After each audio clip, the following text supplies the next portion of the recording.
that God sends the rain. That rain is abundance. It's in nature. It's harvest. He sends the rain both to the evil and to good. That shows the unjust system of God to creation. Meaning to say is that if somebody does not take advantage of the balanced and unbiased system of God to advance their life, even as believers, they will still miss out. Largely, they will still miss out. Whereas everything potentially or kind of belongs to them. Okay.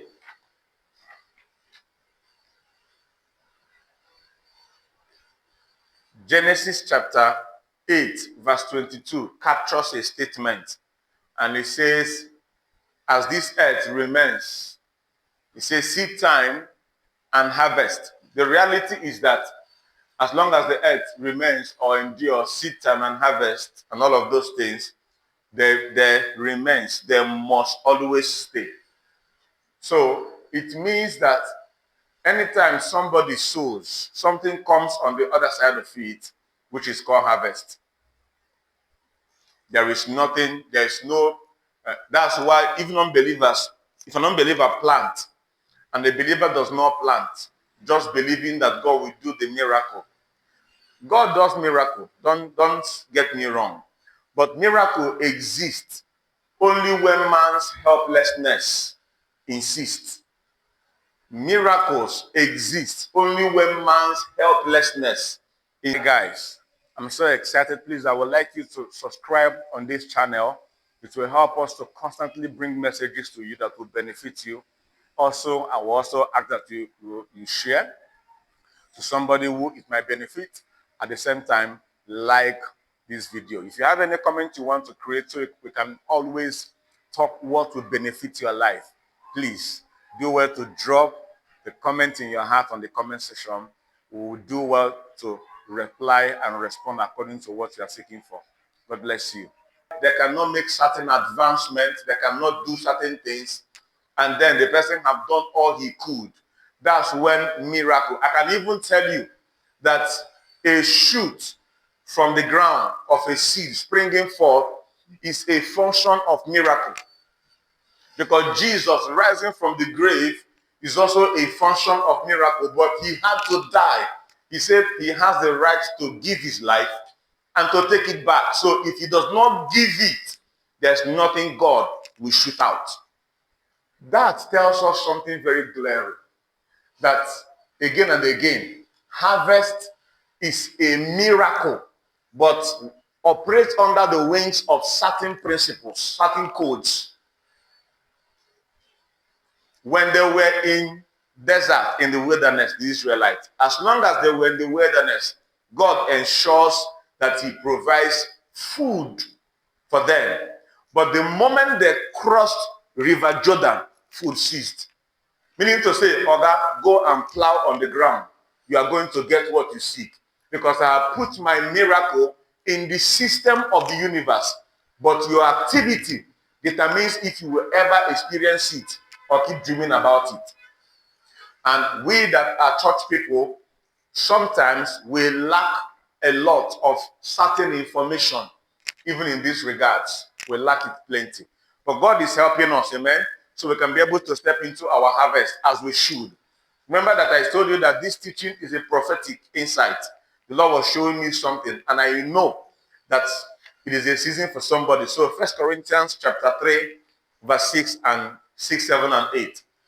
1 Corinthians chapter 3, verse 6 and 7 and 8. So we can look at it a little, and then we can go to the last two codes that has to do with harvest. Okay. I planted, Apollos watered it, God caused the growth to happen. So the man that planted is not the reason. That is where harvest comes. He says the man that plants is not as important as God, whereas what the man did is powerful. But the man that plants, because someone can still plant in the desert and God can cause it to increase even in the desert. But there is nothing God will make to spring out if there was no planting by man. So that connotes the job that human being on their own level has done systematically and intentionally. I plant, another person does another thing, and then what we got was what is called an increase. So last week we talked about the first codes or the first two parts. We said there are 4 stages every seed goes through before the harvest comes, or as the person experiences the harvest. 4 stages. We said number 1 is what we call identifying and clearing. You first of all identify where you need to do the work, what you need to do. It is a question of purpose. It's a question of what your life should be like. In the end, problems we want to solve and at our level and all of those things. And then we begin to clear the junks and the limitations that affect mind's operation. Because certainly there are things that hinders people from becoming their best, especially at certain areas God calls them. There are things that hinders men, and we cannot take it out. So okay, look at Jeremiah chapter 1, verse 5. Let me show you something so you can see how powerful this thing is.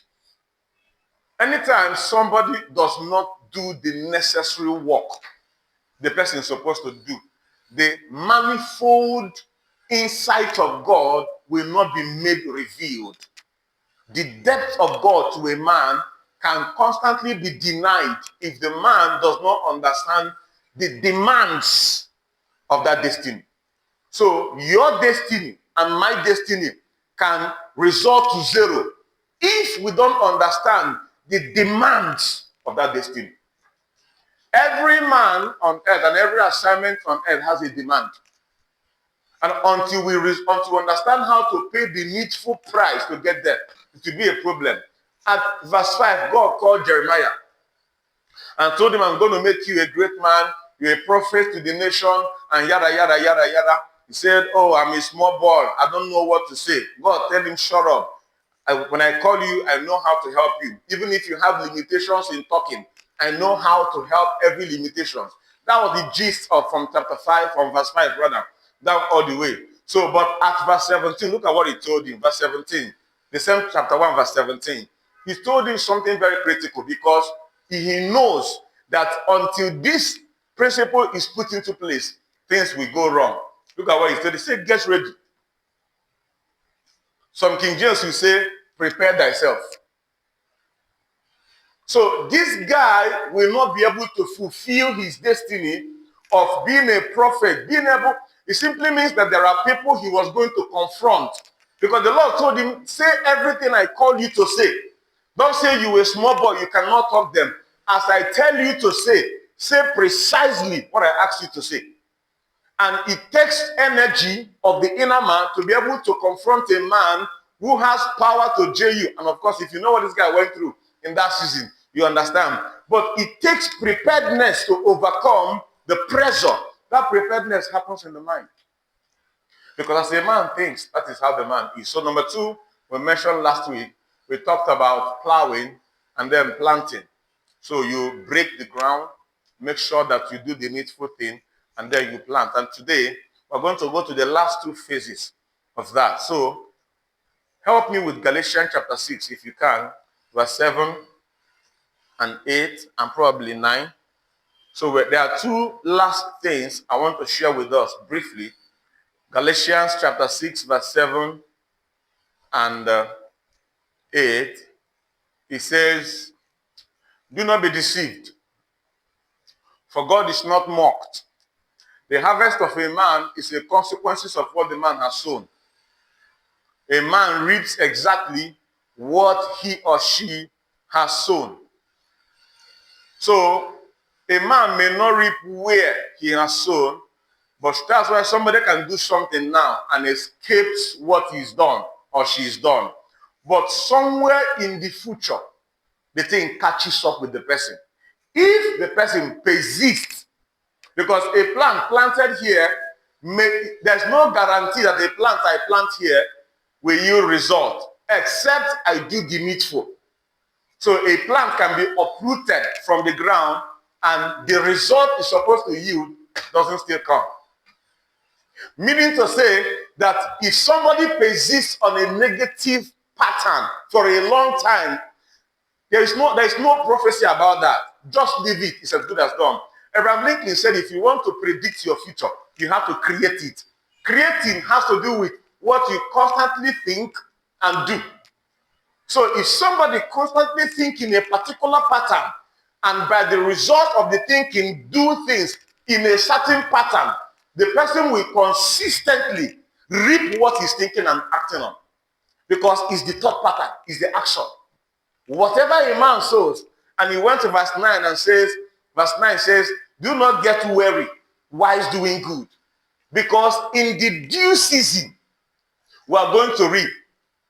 We must not get tired when we are now doing this planting, when we are doing this plowing. Because there are times it takes a lot of energy to get this thing done. I don't know who I was talking to, I don't know whether it was here.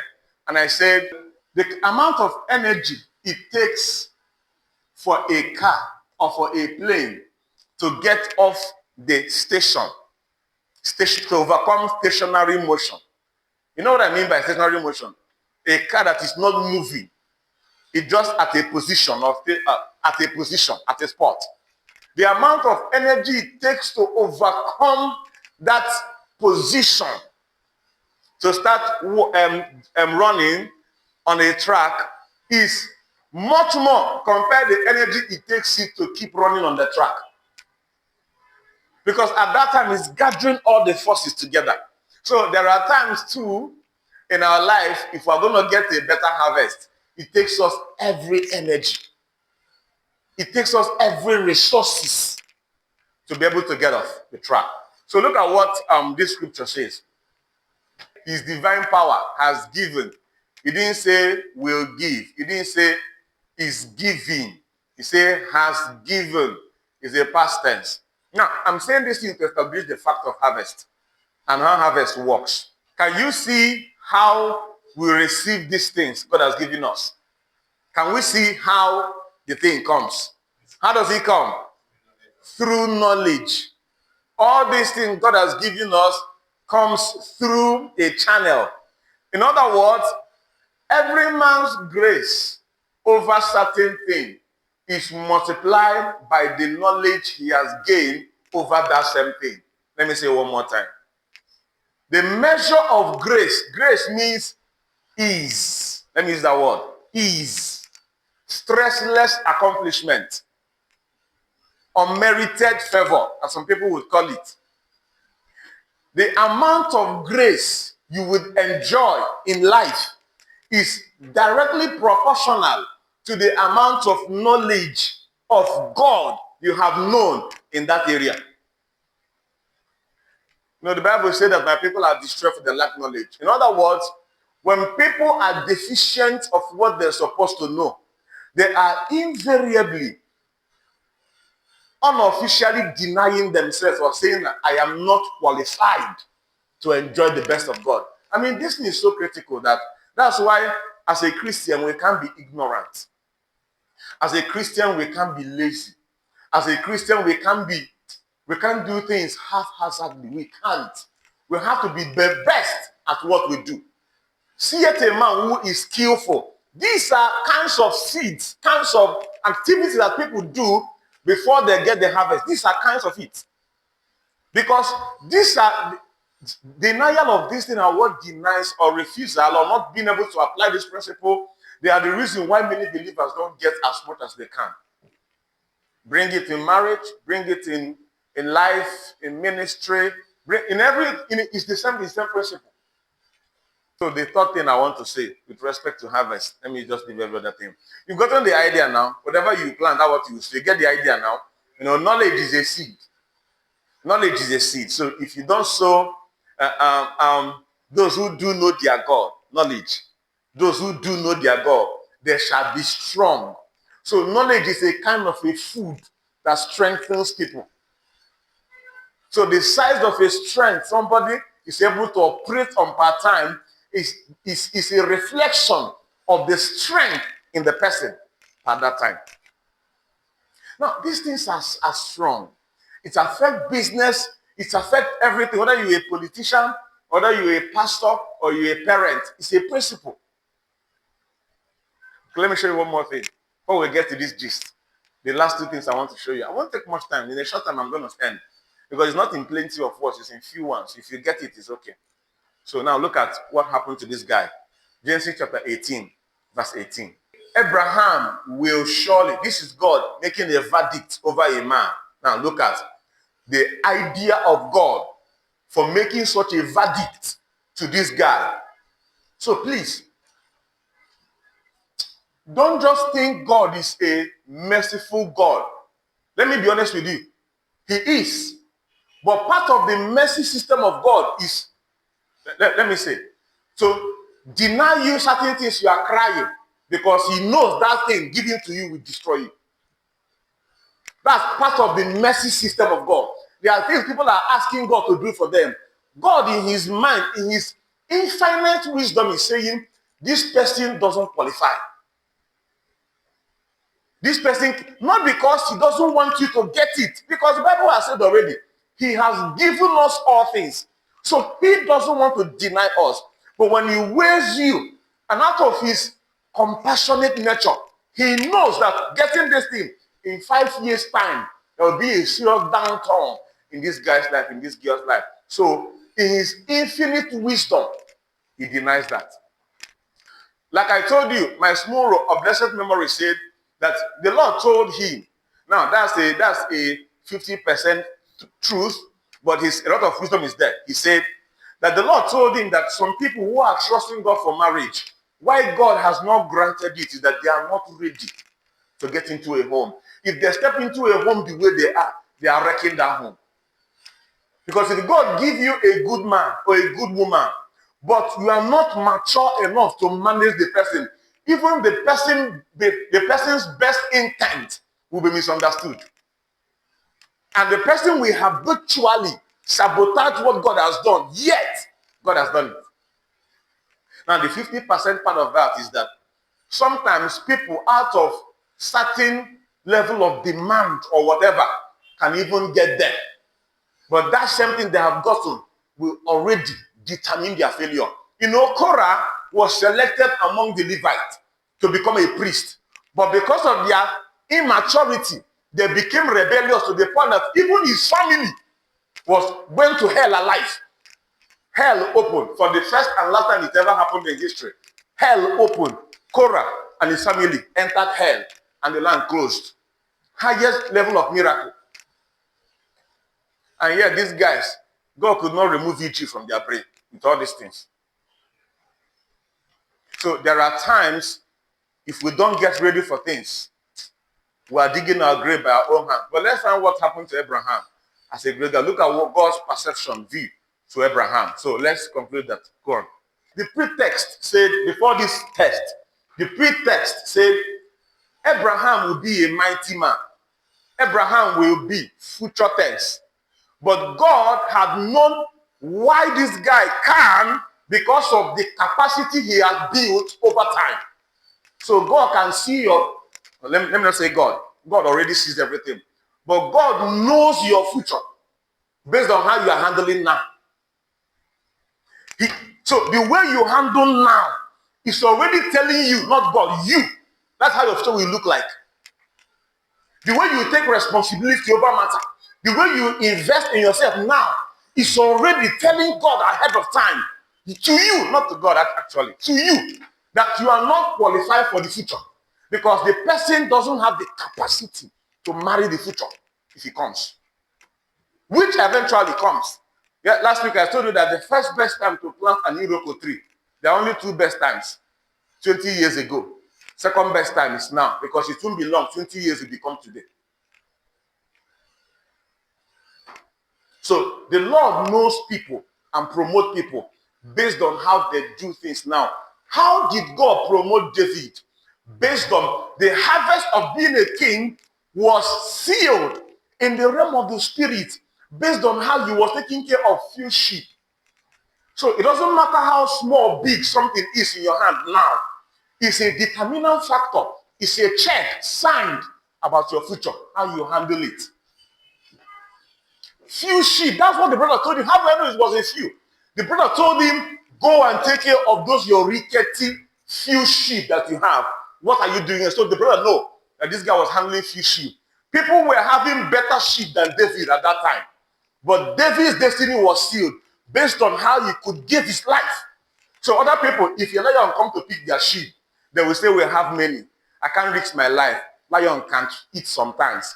But David, that is few. You can't touch anyone. He will put his life in the line.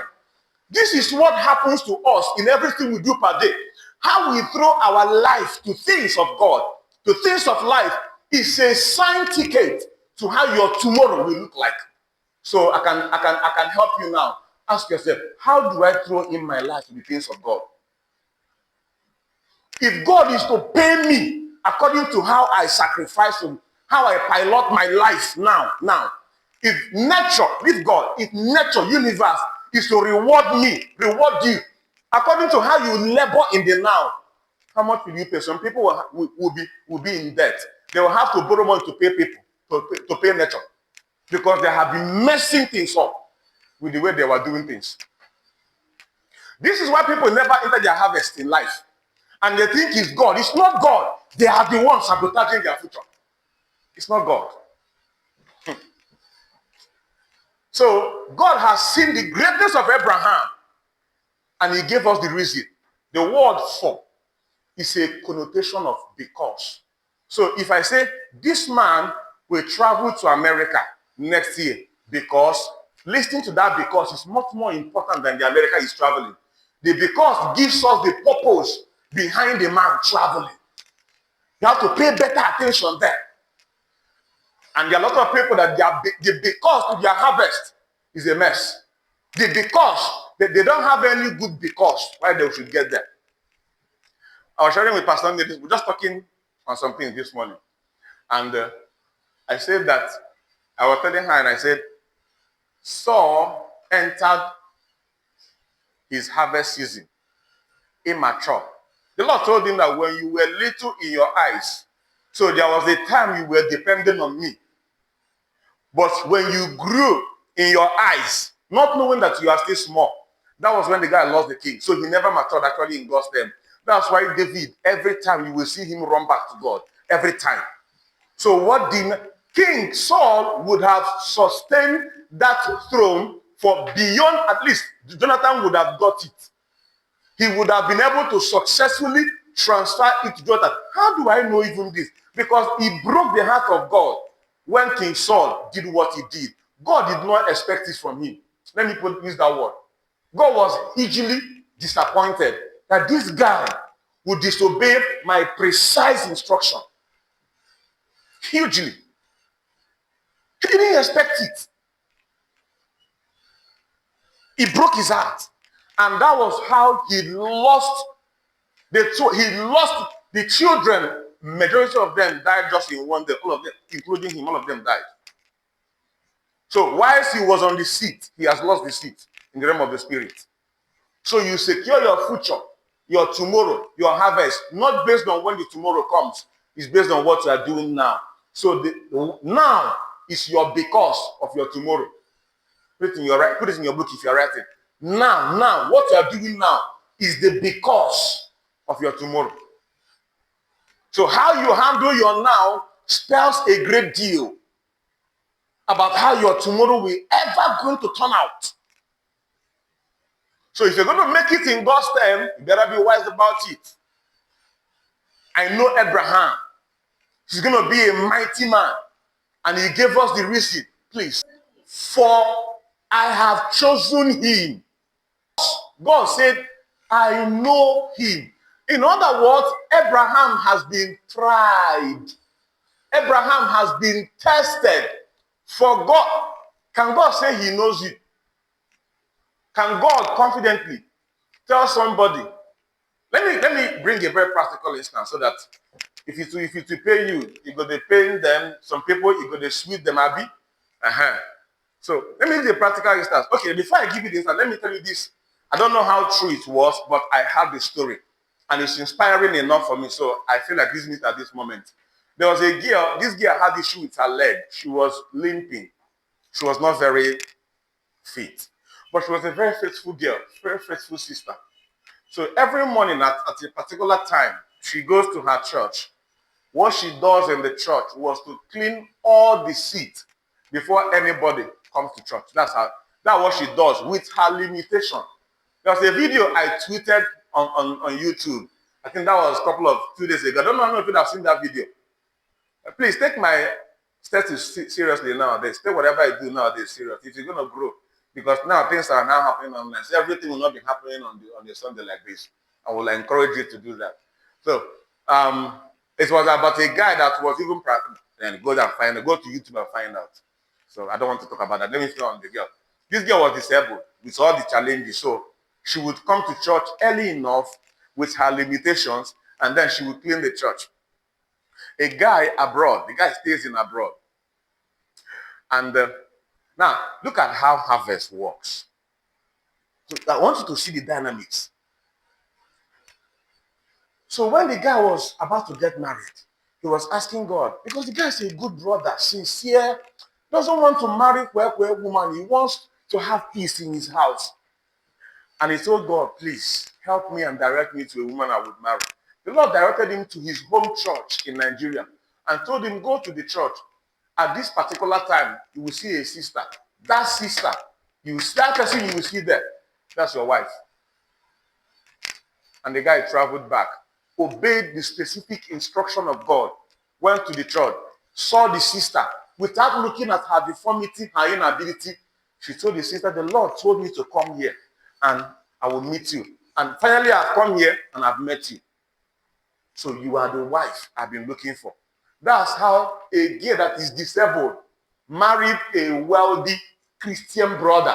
Whereas some sisters that are fine, sleeping in the church, who were giving the church headache, are still there crying, God, if you just give me this marriage, I will surprise you. And God has been surprised for a long time. He's been watching. So you see how the girl had vested a promising future. God had prepared it in the past, but her understanding and her action of consistency and faithfulness brought her a future she never dreamt of having, probably in a million years. So when the Bible said, the thoughts I have for you are good, they are not evil. You don't even know. Eyes have not seen, ears have not heard. When God says those things, you don't understand. You can only but think, but you don't get that. If you can align yourself with the workings of the Spirit, you get the harvest that will boggle your thoughts, will shake your mindset. But the price has to be paid. That is the major code to harvest. For I know Abraham, I know him. God has tested him, tried him, and proved him to be a strong guy. He's a great guy, he can do this thing. If God tests you, where will you be found? Where will you be placed? Everybody is trusting God for harvest. If I scan your heart right now, there are desires of your heart you are trusting God to do for you. Probably today. For some of us, this year. For some of us, in a lifetime. The question, are you qualified? It will be unjust of God. Listen to me. It will be unjust of God to give a man, even if he's an unbeliever or a Christian, because he's praying, and God will give him harvest of plenty, whereas he planted nothing, against a man who does not know God, but the man is planting faithfully. He's taking care of his farm. He goes down and do the job he's supposed to do. He put the season, he plows, he clears, he seeds, sacrificing his hunger or his enjoyment to plant. God will be an unjust God. Listen to me. God will be completely an unjust God to take what belongs to another man and give to another, because the person is a child of God who sows a seed in his business, only of prayer. For whatever a man sows, he didn't say something else. If you sow prayer, you will reap prayer. And make sure that that prayer will feed you for the rest of your life. If you sow seed, you will get the seed. This is a just system of heaven. So whatever you want to have in life, Ask yourself, what is the commensurate seed that I'm putting on the ground of this harvest I'm expecting? When God checks you and sees you, can he find proper seeds that you have sown in the ground over your destiny? And it will be unjust, hear me again, for God to give you what you are just dreaming or wanting, yet there's no price you are put in the ground. God will be an unjust God. Very unjust God. My message is to help Christians to get smart. That's my intent. My intent, by the help of God, is to help Christians to be responsible, to be serious, to be active under God. Not to think because of they are going to church, it will happen. Sorry, it doesn't happen. I'm sorry, it doesn't happen. God's system has a work. That's why even a Rahab became the lineage through which Jesus came. Because even believers could not pay the price. Oh, you are a criminal, don't enter my house. But this woman saw an alien. She had, so you see, this thing works like, oh God.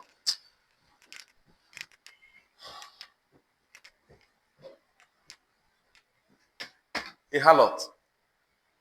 A harlot. Her destiny overnight turned. She said not herself, but her whole family. Because of she knew and she acted. Look, what we are teaching today will judge you many years from now. Voila, you will see it. It will judge you consistently in your daily activity. It will judge you also very vividly many years from now. It will judge you. Because the woman had a harlot and she saved what she had, waiting for a season. Opportunity came.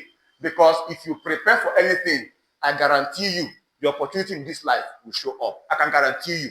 Bet me. Anything you prepare for, go and wait till you see the season. It may not happen when you want it, but it will surely happen in this lifetime. If you can just pay the price. If we can pay the price. That is how God designed this life to be.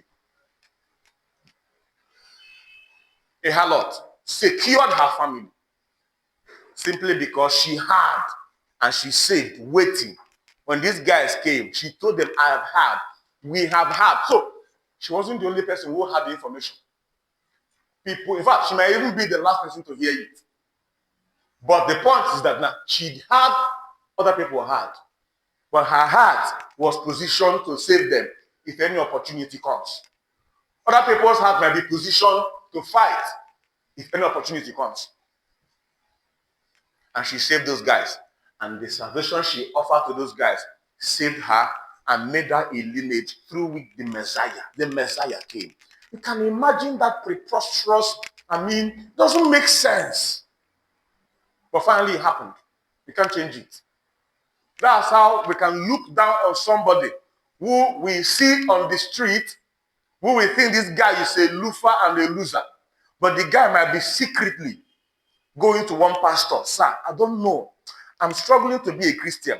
But every project you have in this church, tell me, I will fund it. Every project, just make sure I want to be part of your funding. I'm not your church member.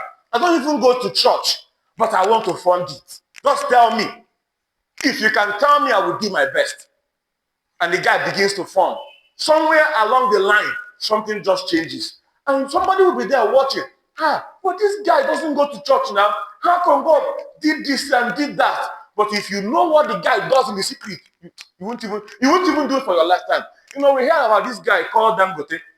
And what happened to him? He entered a flight and demanded 2 persons to leave because evangelists came to his church and they were wanting to go back out of emergency to America.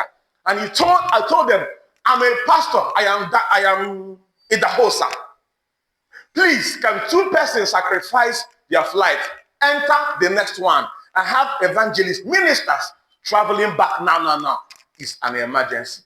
All the Christians looked at him and went. And so what? It was Dangote that told himself, this is Christ. He doesn't know the man. They are not so famous then. If it were now, they would do it. Because people are moved by what they see. They don't move by conviction and faith.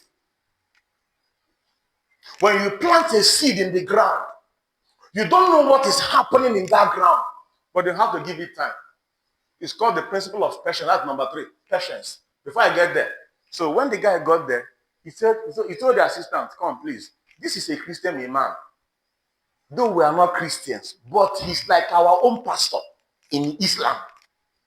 Please, let's excuse ourselves for him. And they stepped out.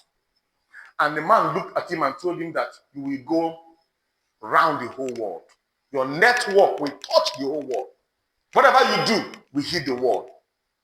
And as he was about to step out, he turned and asked him, are you a Christian? Dangote said, no, I'm a Muslim. He said, but my word has gone forth. Today is a reality.